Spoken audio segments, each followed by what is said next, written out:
Hello बच्चों, मेरा नाम है विवेक कुमावत और आज की इस वीडियो में हम बात करेंगे इलेक्ट्रिक फ्लक्स के बारे में। इसके ठीक पहले वाले वीडियो में हमने बात की थी एरिया वेक्टर के बारे में, जहाँ पर हमने दो चीज के बारे में बात की थी कि जो एरिया है वो एक वेक्टर क्वांटिटी भी हो सकती है। दूसरा, अगर वो वेक्टर क्वांटिटी है तो उसकी डायरेक्शन क्या होगी। उस वीडियो में हमने देखा था कि जो एरिया वेक्टर है उसकी डायरेक्शन सरफेस के नॉर्मल होती है। अब आज हम बात करने वाले हैं इलेक्ट्रिक फ्लक्स के बारे में। तो अगर हम बात करें इलेक्ट्रिक फ्लक्स की, तो इलेक्ट्रिक फ्लक्स जो है इलेक्ट्रिक फील्ड लाइंस का या इलेक्ट्रिक फील्ड का सरफेस से पास होने का मेजरमेंट होता है। मतलब अगर मेरे पास कोई सरफेस है, उस सरफेस को अगर मैं इलेक्ट्रिक फील्ड के इनसाइड रखूं तो उस सरफेस से जितनी इलेक्ट्रिक फील्ड पास होगी उसी को हम मेजर करते हैं। तो जनरल अगर हम बात करें तो यह सिर्फ एक नंबर है कि हम सिर्फ अमाउंट को मेजर कर रहे हैं कि इलेक्ट्रिक फील्ड कितनी इस सरफेस से लिंक हो रही है, वही हमारे लिए इलेक्ट्रिक फ्लक्स हो जाएगा। आसान भाषा में अगर हम बात करें तो जो इलेक्ट्रिक फ्लक्स है, तो फ्लक्स का मतलब होता है फ्लो। तो जैसे अगर हम बात करें, जैसे यह एक पाइप है, तो इस पाइप से अगर पानी बाहर आ रहा है तो यह पानी इस पाइप का जो एरिया ऑफ क्रॉस सेक्शन है कितना कवर कर रहा है, तो हम यहाँ पर देख के समझ सकते हैं कि जो पानी है वो कम आ रहा है। ऐसे कैसे अगर हम बात करें कि यह पाइप है और पानी जो है पूरी तरीके से इस पाइप का एरिया ऑफ क्रॉस सेक्शन को कवर कर रहा है, तो हम देखकर समझ सकते हैं कि पानी जो है वो ज्यादा निकल रहा है। तो हम यहाँ पर दो चीज देख सकते हैं कि पानी कम आ रहा है, दूसरा पानी ज्यादा आ रहा है। तो जिस तरीके से हमने ये मेजर किया है पानी का कम आना और पानी का ज्यादा आना, वैसे ही इलेक्ट्रिक फ्लक्स में हम इलेक्ट्रिक फील्ड लाइन को अमाउंट को मेजर करते हैं कि सरफेस से कितनी इलेक्ट्रिक फील्ड पास हो रही है और कितनी नहीं हो रही है। तो हमें सिर्फ इस अमाउंट को मेजर करना है, तो यह जो इलेक्ट्रिक फ्लक्स है वो एक स्केलर क्वांटिटी हो जाएगी। मतलब यह जो इलेक्ट्रिक फ्लक्स है ये हमें दो वेक्टर क्वांटिटी के डॉट प्रोडक्ट से मिलती है, और जब दो वेक्टर क्वांटिटी का हम डॉट प्रोडक्ट करते हैं तो हमें एक स्केलर क्वांटिटी मिलती है। तो पहली चीज जो ध्यान में रखना है कि जो इलेक्ट्रिक फ्लक्स है ये एक स्केलर क्वांटिटी है, it is a scalar quantity. अब अगर हम बात करें इलेक्ट्रिक फ्लक्स को डिनोट करने के बारे में, तो इलेक्ट्रिक फ्लक्स को हम ग्रीक लेटर फाई से डिनोट करते हैं। It is represent by symbol phi. तो इसे हम फाई से रिप्रेजेंट करेंगे। तो हम क्या कर रहे हैं कि सरफेस से पास होने वाली electric field line, electric field का अमाउंट को हम मेजर कर रहे हैं। तो अब अगर मैं यहां से आगे बढ़ने की कोशिश करूं तो इसका जो फॉर्मूला बन जाएगा वो कुछ इस तरीके से रहेगा, इलेक्ट्रिक फ्लक्स इक्वल्स टू, तो इलेक्ट्रिक फ्लक्स क्या है, इलेक्ट्रिक फील्ड का, तो मैं यहां पर इंटेंसिटी को इसको रिप्रेजेंट करूंगा, क्योंकि हम जो इक्वेशन लेते हैं वो इंटेंसिटी की ही यहां पर लेते हैं, इंटेंसिटी ऑफ इलेक्ट्रिक फील्ड। तो इलेक्ट्रिक फील्ड का पर्टिकुलर या स्पेसिफिक सरफेस के एरिया से पास होना, और जो एरिया है वो एक वेक्टर क्वांटिटी है जो हमने प्रीवियस वीडियो में बात की थी। लेकिन आज इस वीडियो में हम ये भी जानेंगे कि एरिया को वेक्टर क्वांटिटी मानने की जरूरत क्यों पड़ रही है हमें।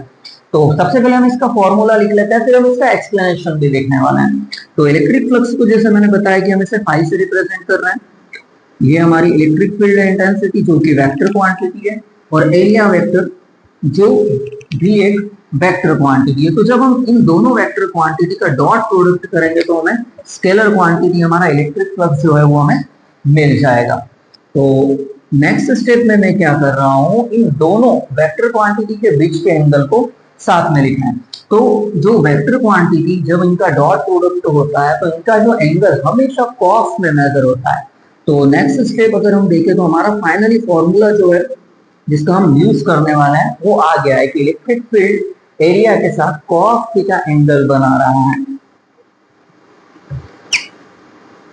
अब आगे के बारे में हम बात करें तो अब ये एरिया वेक्टर क्यों है, और ये एंगल कैसे थीटा बन रहा है इसके बारे में इस चीज को हम यहाँ पर समझते हैं। तो देखिए हमने क्या किया है, इलेक्ट्रिक फील्ड ली है और उस इलेक्ट्रिक फील्ड में एक सरफेस को तीन अलग अलग तरीके से रखा है। पहली बात बारे में अगर हम बात करें तो सबसे पहले हम क्या कर रहे हैं कि जो हमारा सरफेस है उसको हमने कुछ इस तरीके से रखा है। तो इस तरीके से रखने पर आप देख पा रहे होंगे कितनी इलेक्ट्रिक फील्ड लाइन इससे पास हो रही है। इसी सरफेस को इसी पोजीशन पर हमने क्या किया, थोड़ा सा रोटेट कर दिया है। और लास्ट वाले केस में अगर हम बात करें तो हमने हमारे एरिया को कुछ इस तरीके से रखा है। तो एक ही जगह पर हम क्या कर रहे हैं, एरिया को डिफरेंट डिफरेंट तरीके से रख रहे हैं। इस चीज को जरा गौर से सुनना, आपने ध्यान देना कि मैं क्या बोल रहा हूं कि हम एरिया को एक ही जगह पर, सरफेस को एक ही जगह पर डिफरेंट डिफरेंट तरीके से रख रहे हैं। तो पहले वाले केस में अगर मैं बात करूं तो ये जो हमारे पास गिवन सरफेस है उससे कितनी इलेक्ट्रिक फील्ड लाइंस पास हो रही है। तो अगर हम गौर से देखें 1 2 3 4 5 पूरी इलेक्ट्रिक फील्ड लाइंस हमारी जो है पास हो चुकी है। तो मैं इसका नंबर दे देता हूँ 5। अभी नंबर हम इसलिए दे रहे हैं क्योंकि अभी हमने इसकी यूनिट वगैरह इसके बारे में कुछ भी नहीं जाना है। तो जब हम यूनिट को जानेंगे फिर एक बार इसे और समझ लेंगे विद फॉर्मूला। अब हम देखें इसी एरिया को जब मैंने थोड़ा रोटेट करते हुए रखा तो उस केस में हमारी जो इलेक्ट्रिक फील्ड लाइंस है वो पास होने वाली इलेक्ट्रिक फील्ड लाइंस का नंबर कम हो चुका है। तो अब इस केस में क्या हो रहा है, 1 2 3 केवल 3 इलेक्ट्रिक फील्ड लाइंस पास हो रही है। मतलब इसका जो लिंक्ड फ्लक्स है वो हो जाएगा 3। और लास्ट वाले केस की अगर हम बात करें तो हमने पूरी तरीके से इसे क्या कर दिया है, यहाँ पर रोटेट करते हुए कुछ इस तरीके से रख दिया है। तो इससे हो क्या रहा है, इस सरफेस एरिया से एक भी इलेक्ट्रिक फील्ड लाइन पास होते हुए नहीं दिखाई दे रही है। मतलब इससे लिंक होने वाला जो फ्लक्स है वो 0 है। अब देखिए यहाँ पर हो क्या रहा है, एरिया को एक ही जगह पर रखा जा रहा है लेकिन डिफरेंट डिफरेंट तरीके से रखने के कारण हमारा जो फ्लक्स है, जो हमारा रिजल्ट है वो चेंज हो रहा है। तो बस इसी चेंज को रिप्रेजेंट करने के लिए हमने क्या किया है कि जो हमारा एरिया है उसको वेक्टर क्वांटिटी माना है। अब देखिए, अब इस जो एरिया की अगर हम बात करें तो एरिया की जो डायरेक्शन होती है वो सरफेस के परपेंडिकुलर एकदम नॉर्मल होती है, सरफेस से एकदम 90 डिग्री एंगल बनाती है। तो ये जो सरफेस है तो इसका नॉर्मल कुछ इस तरीके से हो जाएगा। ये मैं ले रहा हूं ए वेक्टर। अब यहाँ पर अगर हम बात करें तो ये जो डायरेक्शन हो जाएगी कुछ इस तरीके से हो जाएगी हमारे एरिया वेक्टर की। तो हमें दिखाई दे रहा है कि जो हमारा एरिया वेक्टर है वो हमारी इलेक्ट्रिक फील्ड लाइंस के साथ कुछ एंगल बना रहा है। तो इस एंगल को, फिलहाल ये एंगल हमारे अननोन है तो इस एंगल को मैंने थीटा से रिप्रेजेंट कर दिया है। अब इस केस में अगर हम बात करें तो हमारे एरिया की जो डायरेक्शन होगी, देखिए सरफेस के नॉर्मल है और यहाँ पर देखिए जो एंगल बन रहा है तो साफ दिखाई दे रहा है कि ये जो इलेक्ट्रिक फील्ड है इसके साथ 90 डिग्री एंगल बना रहा है। यहाँ पर सबसे पहले वाले केस की अगर हम बात करें तो इलेक्ट्रिक फील्ड और एरिया दोनों एक दूसरे के पैरेलल है। तो पैरेलल है तो इस केस में यहाँ पर जो एंगल दिखाई दे रहा है वो थीटा जो हो रहा है वो कितना हो रहा है, 0 डिग्री। दो पैरेलल वेक्टर्स के बीच का जो एंगल होता है वो हमेशा 0 डिग्री होता है। अब देखिए, बस यही एक रीजन है जिसके कारण हमें क्या करना पड़ रहा है कि जो एरिया है उसको वेक्टर क्वांटिटी बना मानना पड़ रहा है। क्यों? क्योंकि अगर हम इसकी डायरेक्शन नहीं लेंगे तो हमें समझ में नहीं आएगा कि हम इलेक्ट्रिक फ्लक्स को कैलकुलेट कैसे करें। क्योंकि हो ये रहा है, एक ही एरिया है, एक ही पोजीशन पर डिफरेंट डिफरेंट तरीके से रखने के कारण उसका रिजल्ट जो है वो डिफरेंट डिफरेंट निकल के आ रहा है। अब देखिए, इसको मैं फॉर्मूले से समझाने की कोशिश करता हूँ। तो हमारा जो फॉर्मूला था इलेक्ट्रिक फ्लक्स का वो था ई ए कॉस थीटा। तो सबसे पहले इस केस के लिए हम शुरू करें तो जो हमारा फ्लक्स है फाइव, हमारा फॉर्मूला है ई ए कॉस थीटा और यहाँ पर जो थीटा है वो 0 डिग्री है। अगर मैं ये वैल्यू यहाँ पर रख देता हूँ तो हमको वैल्यू मिल जाती है ई ए कॉस 0 डिग्री। देखिए, ऐसे थ्योरी से तो हमने एक्सप्लेन कर दिया, लेकिन अब जो हमने फॉर्मूला डिराइव किया है उस फॉर्मूले को भी हम चेक कर सकते हैं कि हम चेक करके ये देख सकते हैं कि यार ये फॉर्मूला जो है वो सही है या नहीं है। तो cos 0 डिग्री की अगर मैं बात करूं तो cos 0 डिग्री की जो वैल्यू होती है वो होती है 1।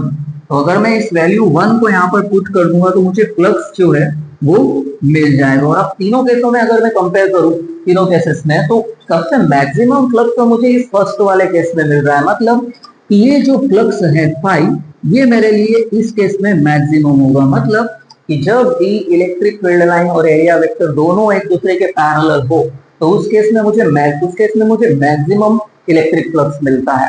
सेकंड केस की अगर हम बात करें तो हमारा जो एरिया वेक्टर है वो इलेक्ट्रिक फील्ड के साथ थीटा एंगल बना रहा है, तो थीटा एंगल बना रहा है तो फिलहाल इस एंगल की वैल्यू में कुछ भी नहीं ले रहा हूँ, लेकिन यह बात तो समझ में आ रही है कि ये एंगल जो है वो 0 डिग्री से ज्यादा है लेकिन 90 डिग्री से कम है। तो इस केस में इलेक्ट्रिक फ्लक्स हमें कुछ जरूर मिलेगा लेकिन उसकी वैल्यू, उस फ्लक्स की जो वैल्यू होगी वो हमेशा हमारे इस केस से कम होने वाली है। अब लास्ट केस की अगर मैं बात करूं तो लास्ट केस में हो क्या रहा है कि हमारा एरिया वेक्टर इलेक्ट्रिक फील्ड के साथ 90 डिग्री एंगल बना रहा है।